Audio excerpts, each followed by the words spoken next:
Hello guys. तो कल के वीडियो में हम बताए थे कि जितने भी अशांत आवृत्ति यानी कि नॉन टर्मिनेटिंग रिपीटिंग, जैसे 0.7 पे बार 7/9 इसको पी/टी के रूप में लिख दिया। यहाँ भी ये नॉन टर्मिनेटिंग नॉन रिकरिंग है, ये नॉन टर्मिनेटिंग रिकरिंग यानी कि अशांत आवृत्ति को हम पी/टी के रूप में लिख दिए, अशांत आवृत्ति को पी/टी के रूप में लिख दिए। और जो शांत है उसको भी, जैसे ये था ना 0.17, इसको भी पी/टी के रूप में लिख दिए।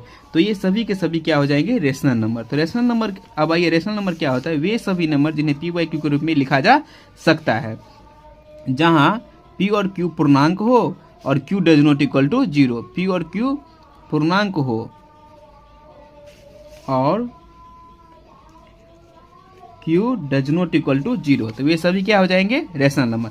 तब अभी हम क्या देखे हैं कि ये सब क्या है, अशांत आवृत्ति है। तो अशांत आवृत्ति को पी/टी के रूप में लिख सकते हैं। इसका मतलब ये हो गया कि शांत दशमलव और अशांत आवृत्ति को हम पी/टी के रूप में लिख सकते हैं, यानी कि सभी के सभी ये क्या हो जाएंगे, रेशनल नंबर हो जाता है। ऑल टर्मिनेटिंग यानी कि जितने भी ये ऑल टर्मिनेटिंग यानी कि शांत और अशांत आवृत्ति वाले सभी के सभी नंबर क्या हो जाएंगे, रेशनल नंबर हो जाएंगे।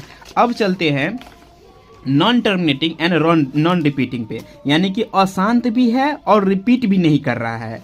तो रिपीट नहीं कर रहा है यानी कि नॉन रिपीटिंग यानी कि अनावृत्ति है ये। तो जैसे 0.98734052617134, ये सब क्या आ गया, देख रहे हैं, ये रिपीट नहीं कर रहा है, नॉन टर्म यानी ये तो न रुक ही रहा है और न ये रिपीट ही कर रहा है। तो यानी कि नॉन टर्मिनेटिंग नॉन रिकरिंग है। तो इसको कहेंगे it is never written in the form of p q. इसको कभी भी हम पी/क्यू के रूप में नहीं लिख सकते हैं, इसलिए क्या हो जाएगा, इरेशनल नंबर। तो इरेशनल नंबर क्या हो जाएगा कि वे सभी नंबर जिनको पी/क्यू के फॉर्म में नहीं लिखा जा सकता है और जहां पी और क्यू पूर्णांक हो, इसमें भी वही आ जाएगा, जहां पी और क्यू पूर्णांक हो और q does not equal to 0। तो वे सभी के सभी क्या हो जाएंगे, इरेशनल नंबर। अब जैसे देखिए √2, तो √2 का मान क्या होता है, 1.414। तो ये क्या हो गया, डॉट डॉट डॉट ये चलता रहेगा, तो ये अपरिमेय संख्या हो जाएगा। √3 ये भी अपरिमेय संख्या। अब आप बोलेगा कि √2/1 तो लिख सकते हैं, हाँ लिख सकते हैं आप, लेकिन यहाँ पे p/q के जो फॉर्म में आया तो p क्या आ गया, मेरा p क्या हो गया, ये इंटीजर है, ये पूर्णांक है नहीं है। √2 एक पूर्णांक नहीं है, इसलिए √2 एक अपरिमेय संख्या है, न कि परिमेय संख्या।